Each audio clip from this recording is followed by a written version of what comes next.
Hello दोस्तों, मैं आपका अमित कुमार इस न्यू कॉन्सेप्ट यूट्यूब चैनल पर आपका स्वागत करता हूं। तो आज हम बताने जा रहे हैं नदी के बारे में, भारत की नदियों के बारे में। कौन नदी कहां से प्रवाहित होती है, कौन उत्तरी नदी है, कौन दक्षिणी नदी है, इसके बारे में संपूर्ण जानकारी हम देंगे। तो सबसे पहले एक बेसिक जानकारी नदी के बारे में ले लेते हैं हम। आखिर नदी, देखिए, नदी दो प्रकार की होती है। एक हिमालय नदी, इसे उत्तरी उत्तरी भारत की नदी कह सकते हैं। एक दक्षिणी भारत की नदी, इसे प्रायद्वीपीय नदी भी आप कह सकते हैं। ठीक है, तो अब आते हैं हम हिमालय की नदियों के बारे में। यहाँ देखते हैं, जब हिमालय हिमालय का आकार देखिए ऐसा होता है। ये हिमालय हो गए।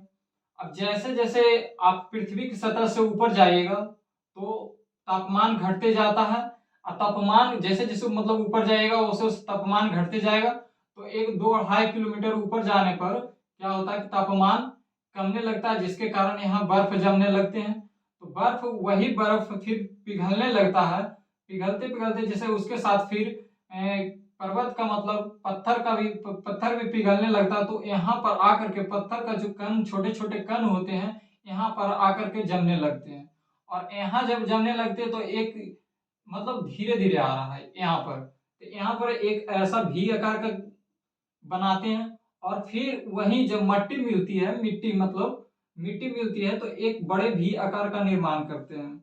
आप देखते होंगे घर उर में भी कि नल उल खुला रहता है, तो वहां पर जैसे मिट्टी उट्टी है तो वहां तुरंत भी आकार का यहाँ बना लेते हैं। तो इसी को बोलते हैं गॉर्ज।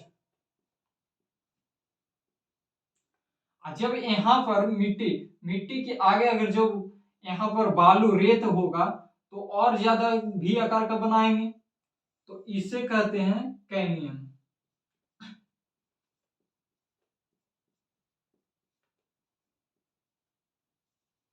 इसे क्या कहते हैं? कैनियन। कैनियन कहते हैं। अब देखिए डेल्टा का निर्माण कैसे करती है नदी, ये हम देखा दें।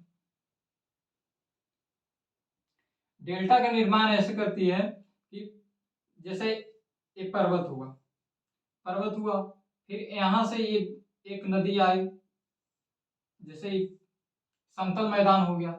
यहाँ से तो ये पर्वत से यहाँ आई ऐसे ऐसे, फिर यहाँ से एक लंबी धारण कर ली यहाँ से नदी, फिर इसको ऐसे ऐसे चली।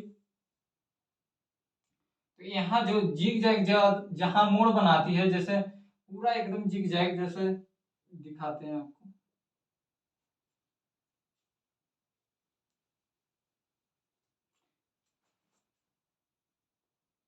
जैसे ये पर्वत हुआ, इसका पानी इधर है, और फिर ये यहाँ से ऐसे ऐसे ऐसे,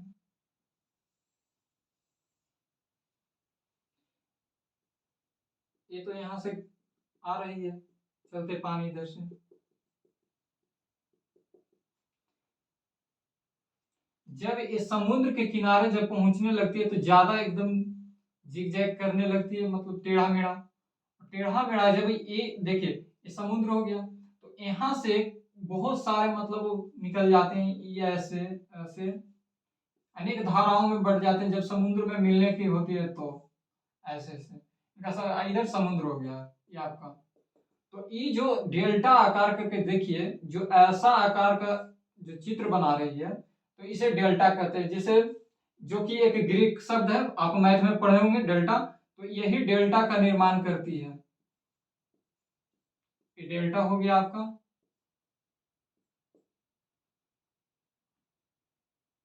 यही डेल्टा का निर्माण करती है। गॉर्ज हो गया, एक कैनियन हो गया, एक डेल्टा हो गया। और आपको और बताते हैं, जैसे कभी कभी जलप्रपात। तो जलप्रपात कैसे होता है, जलप्रपात का निर्माण देखिए कैसे कैसे होता है। तो जैसे ये पर्वत हुआ,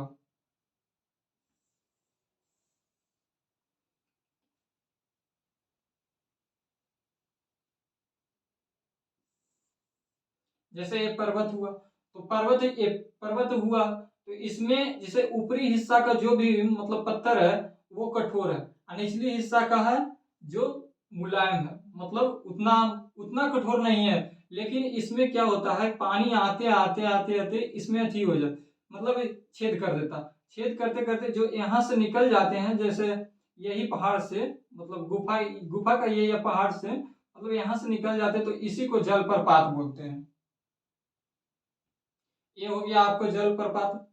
अब एस्चुरी का निर्माण कैसे करती है, तो एस्चुरी, तो ये जैसे पर्वत हुआ, पर्वत, और यहीं पर जो जैसे डायरेक्ट एकदम क्या कहते हैं उसको, जो मतलब किसी भी नदी को ना, वो गुफा या फिर पहाड़ से निकल करके, पर्वत से निकल करके डायरेक्ट कम समतली मैदान में कम होकर करके ज्यादा ये डायरेक्ट मतलब क्या से कहते हैं, पर्वतीय क्षेत्र को ज्यादा मतलब अति करती है, मतलब पर्वतीय क्षेत्र में ज्यादा मतलब बहती है, तो उस वहीं पर एस्चुरी का निर्माण करते हैं। जैसे ये जो हो गया, वो एस्चुरी के निर्माण करती है यहीं पर एस्चुरी। आपको हम बताएंगे कौन नदी एस्चुरी का निर्माण करती है और कौन नहीं एस्चुरी का। चलिए अब हम आते हैं इस पर, भारत की भारत के नक्शा पर कौन नदी कहाँ है। तो सबसे पहले हम बता देते हैं एक बार, सब नदी एक बार में ही, और उसके बाद फिर अलग अलग कर देंगे। पहली बात तो यहाँ पर, इधर आप जानते होंगे कि अरब सागर है, लिख देते हैं ऐसे,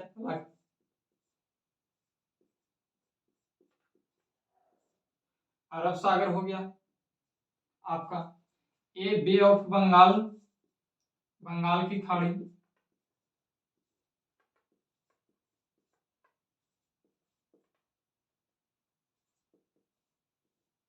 ये बंगाल की खाड़ी। अब देखिए यहाँ पर जो ये देख रहे हैं, यहाँ पर दो नदी है।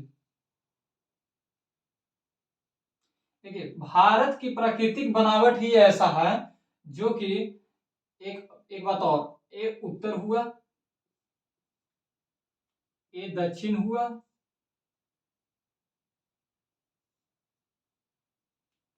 ये पश्चिम हुआ, और ये पूरब हुआ। तो भारत की प्राकृतिक बनावट ही है कि पश्चिमी भाग में ऊंचा है, और भारत का पूर्वी भाग नीचा है, इसलिए ज्यादातर नदियां मतलब पूरब की ओर ही, उधर पूर्वी तरफ ही है, लेकिन इधर भी है जो डायरेक्ट इधर अरब सागर में मिलती है। इसी कारण सबसे ज्यादा नदी जो है इधर ढलान होने के कारण बंगाल की खाड़ी में गिरती है। तो यहाँ पर जो दो नदियां हैं, ये मतलब अरब सागर में प्रवाहित होती है, अरब सागर में गिरती है। तो ये कौन कौन है, नर्मदा, नर्मदा नदी और ताप्ती नदी, ये ताप्ती नदी हो गई, ठीक है। और यहीं पर एक एक और नदी है जिसका नाम ऐसे, एक मिनट,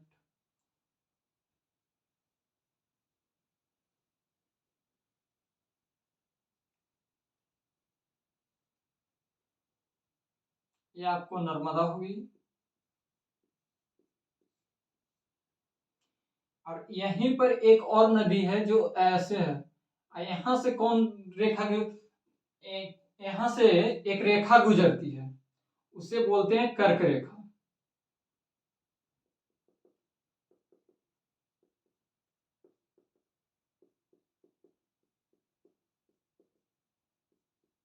यहाँ कर्क रेखा, तो ये जो नदी है, मतलब ये कौन नदी है,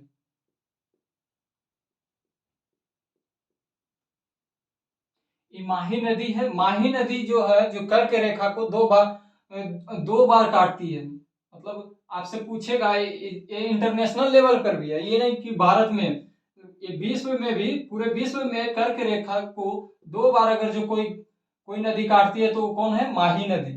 माही नदी भारत में है। और देखिए इसका क्या है, अब देखिए, आप रेखा तो तीन को पढ़े हुए ही होंगे,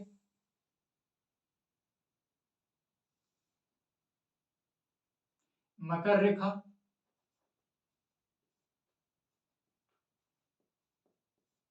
मकर रेखा,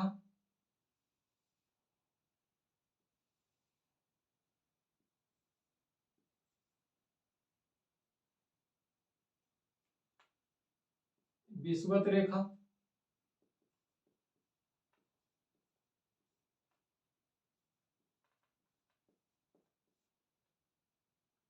एक कर्क रेखा।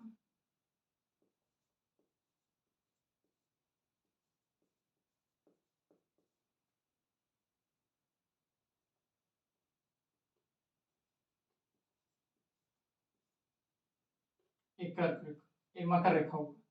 अब देखिए यहाँ पर एक कर्क रेखा को दो बार कौन नदी काटती है, तो ये हो गया माही नदी। यहाँ पर लिख देते हैं, माही नदी कर्क रेखा को दो बराबर भागों में बांटती है, यहाँ लिख देते हैं, दो बार काटती है, माही नदी होगी। और मकर रेखा को लिम्फोपो नामक नाम की नदी काटती है, लिम्फोपो।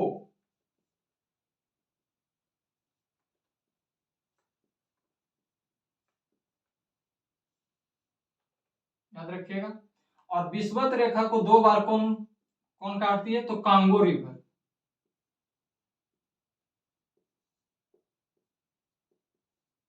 कांगो। या फिर याद रखिएगा, कर्क रेखा को दो बार कौन काटती है, तो माही रेखा, माही रिवर। और विषुवत रेखा को दो बार कौन काटती है, तो कांगो रिवर। और मकर रेखा को कौन काटती है, तो लिम्फोपो। ठीक है। अब बात करते हैं यहां पर एक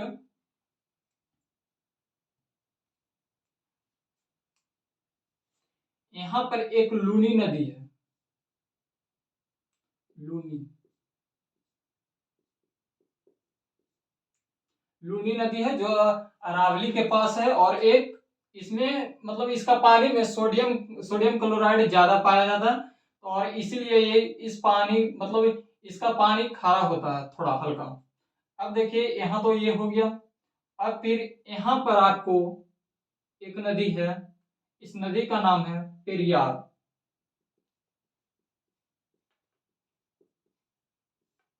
पेरियार, जो कि केरल में पड़ता है।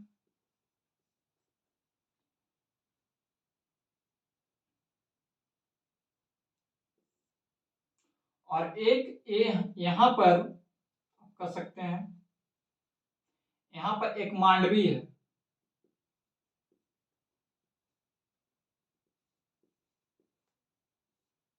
आपसे पूछेगा मांडवी नदी कहाँ पर है, तो गोवा में है, गोवा।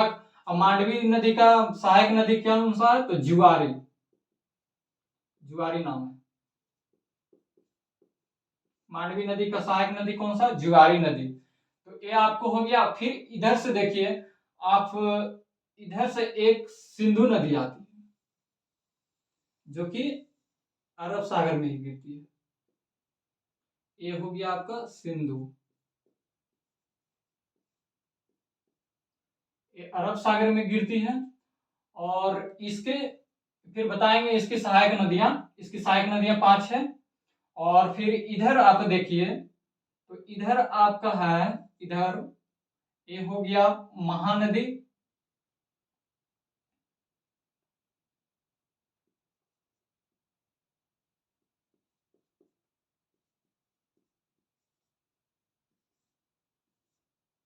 महानदी, इधर गोदावरी,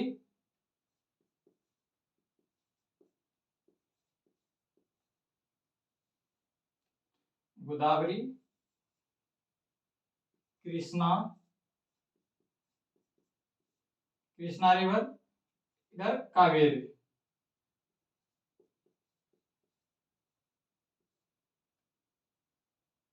कावेरी नदी। और फिर इधर से एक क्या कहते ब्रह्मपुत्रा आती है, इधर से ब्रह्मपुत्रा, इधर बांग्लादेश होते हुए बंगाल की खाड़ी में, ये ब्रह्मपुत्रा।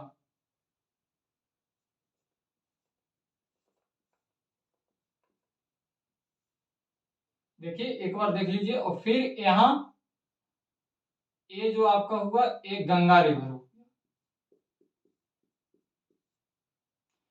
तो एक बार देख लीजिए। पहली बात कि नर्मदा ताप्ती है जो सीधे इधर क्या चीज कहते हैं, अरब सागर में गिरती है। अब यहाँ लिखेगा अरब सागर में गिरने वाली नदियां, नदियों का नाम बताइए। तो यहाँ लिखिए फर्स्ट में आप दे सकते हैं सिंधु, सिंधु। दूसरा में आप नर्मदा। तीसरा ताप्ती।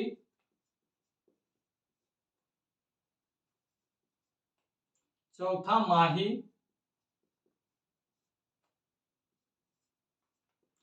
पांचवा मांडवी।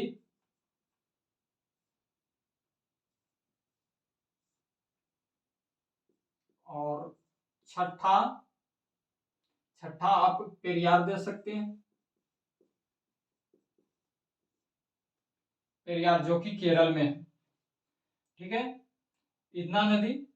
आप अरब सागर में गिरने वाली नदियां कौन कौन है? सिंधु, नर्मदा, ताप्ती, माही, मांडवी और पेरियार। और आपसे ये भी मतलब नर्मदा ताप्ती है जो यहाँ पर विंध्य पर्वत है, क्या चीज के, जहां नर्मदा ताप्ती है यहाँ पर विंध्य पर्वत है। और ये दोनों नदियां एस्चुरी का निर्माण करती है। हम जो बताए थे पहले में एस्चुरी, वही एस्चुरी का निर्माण यहाँ करती है नर्मदा ताप्ती। तो चलिए अब आते हैं हम पहले देख लेते हैं उत्तरी भारत की नदियां देख लेते हैं पहले।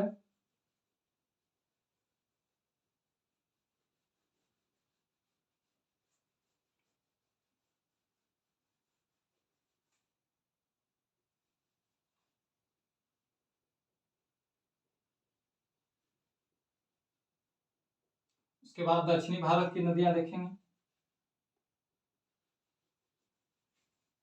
एकदम बहुत आसान है, इसमें कोई अथी नहीं है, 2 बार बनाइएगा आपको याद हो जाएगा। चलिए बनाते हैं।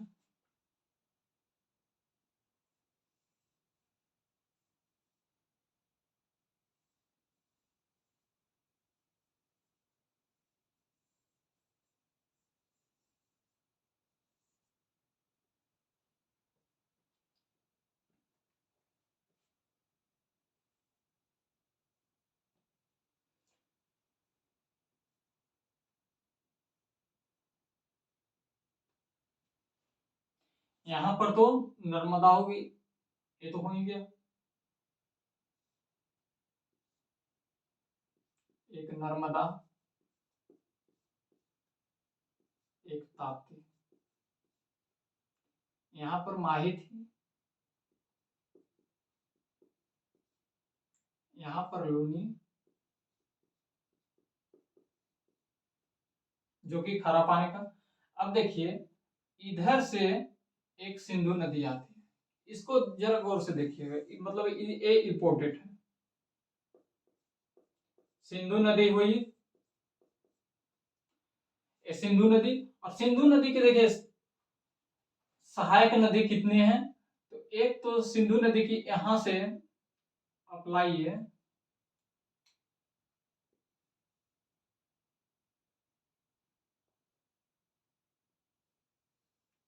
एक ए हुई,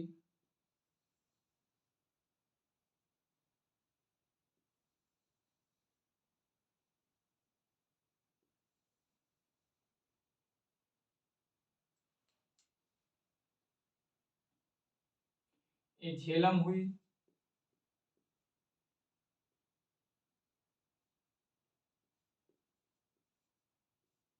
झेलम, एक चिनाब,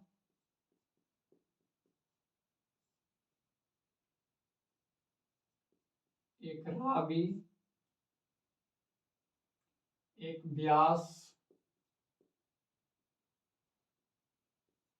झेलम चानी, झेलम, चिनाब, रावी, ब्यास। और एक हुई जो सतलज, सतलज जो कि इधर पार होती है, ये होगी सतलज।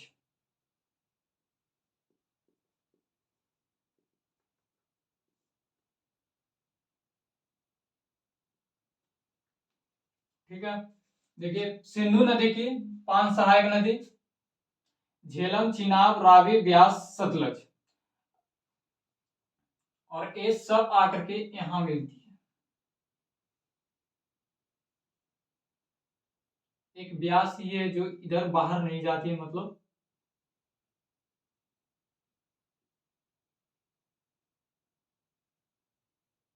ये इंडिया में ही रह जाती है। अब देख सकते हैं झेलम, चिनाब, रावी, ब्यास, सतलज, ये 5 नदियां हैं, सिंधु की सहायक नदियां हैं। और इसमें आपसे पूछ सकता है सिंधु की सबसे सबसे बड़ी सहायक नदी, तो आप झेलम नहीं है, ये चिनाब है। चिनाब सिंधु की सबसे बड़ी सहायक नदी है, यह सबसे लंबा सहायक नदी है। और यहाँ जो सिंधु, और आपसे पूछेगा सिंधु कौन सी नदी, मतलब कौन सी सहायक नदी, यहाँ क्या चीज कहते हैं, पाकिस्तान के समानांतर बहती है, तो झेलम नदी।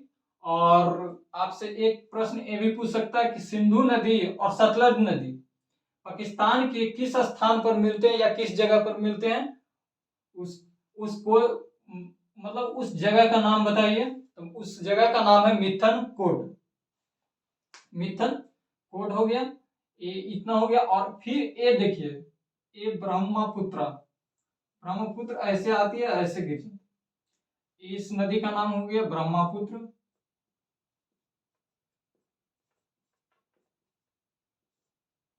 ब्रह्मपुत्र, ब्रह्मपुत्र। तो आपसे पूछेगा कि सिंधु नदी का तिब्बत में क्या नाम है। सिंधु नदी का तिब्बत में नाम है सिंगी खुआन, सिंगी खुआन। और ब्रह्मपुत्र का क्या नाम है तिब्बत में, तो यहाँ पर तिब्बत है, तो ब्रह्मपुत्र का क्या नाम है, तो सांगपो, सांगपो ब्रह्मपुत्र का नाम हुआ। और ये मतलब ब्रह्मपुत्र भारत में कौन से राज्य में प्रवेश करती है, तो अरुणाचल प्रदेश में प्रवेश करती है। अरुणाचल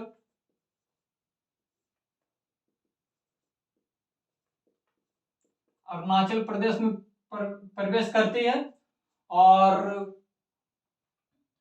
ये सदिया से, ये सदिया मतलब सदिया में जाकर के मिलती है, और सदिया से धुरवी तक, धुरवी में अंत होती है, मतलब धुरवी में निकलती है और सदिया में हिलती है, मतलब सदिया जगह का नाम है, शादी ने सदिया, सदिया हो गया इसका।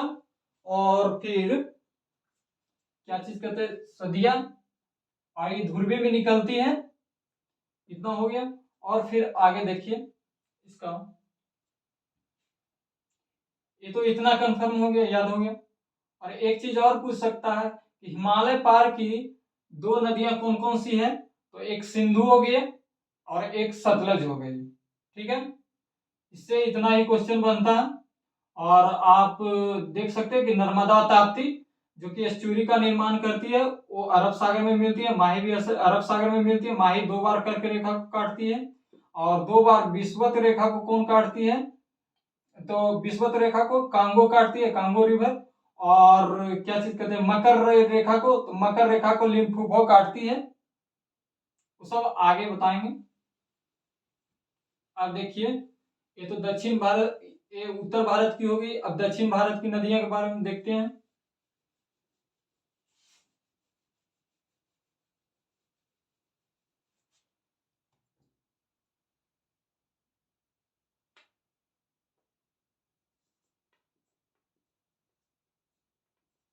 दक्षिण भारत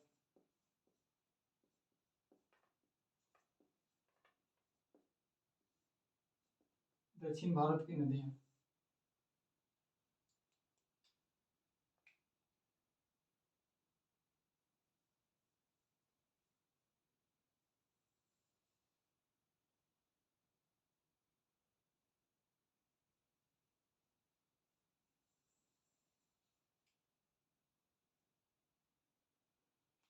दे सकते हैं दक्षिण भारत की नदियां। तो यहाँ पर आप देखिए, यहाँ पर तो नर्मदा ताप्ती होगी, ये दोनों नर्मदा ताप्ती।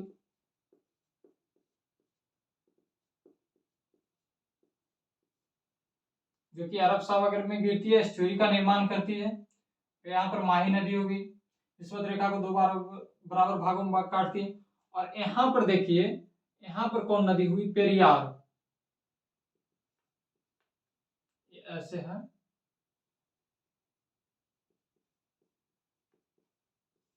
पेरियार। और यहाँ पर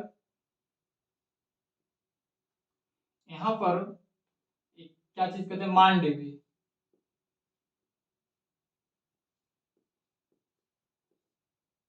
मांडवी नदी, जिसकी सहायक नदी, मांडवी की सहायक नदी कौन सा हुआ, जुआरी।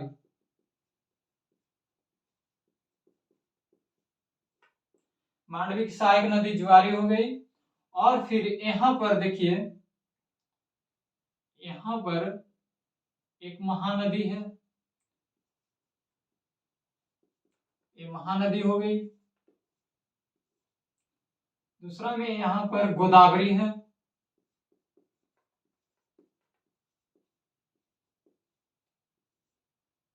और इससे रिलेटेड भी बताते हैं अभी। गोदावरी, एक कृष्णा, कृष्णा के बाद कावेरी,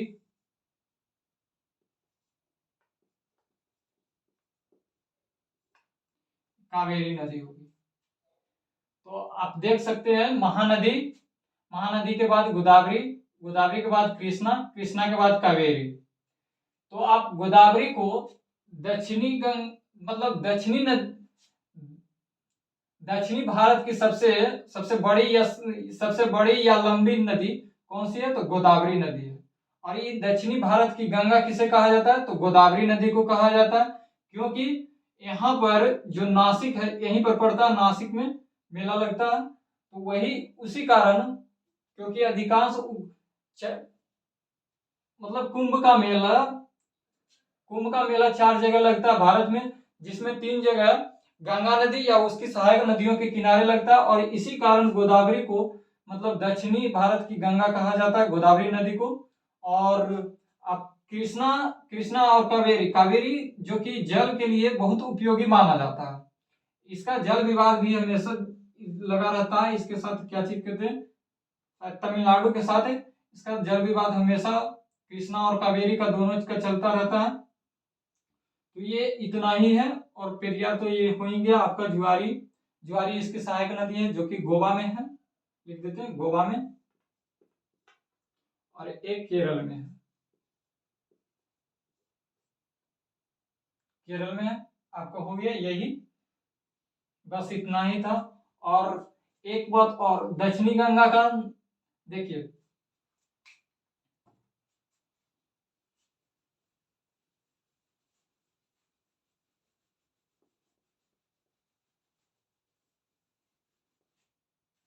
दक्षिणी गंगा का जो यहां से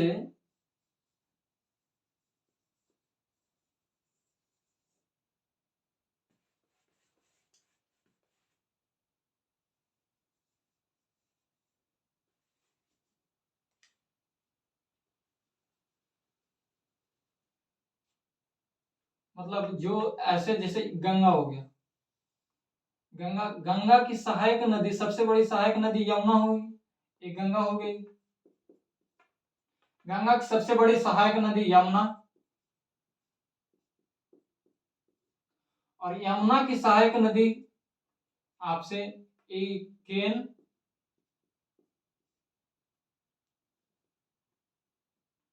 केन, बेतवा,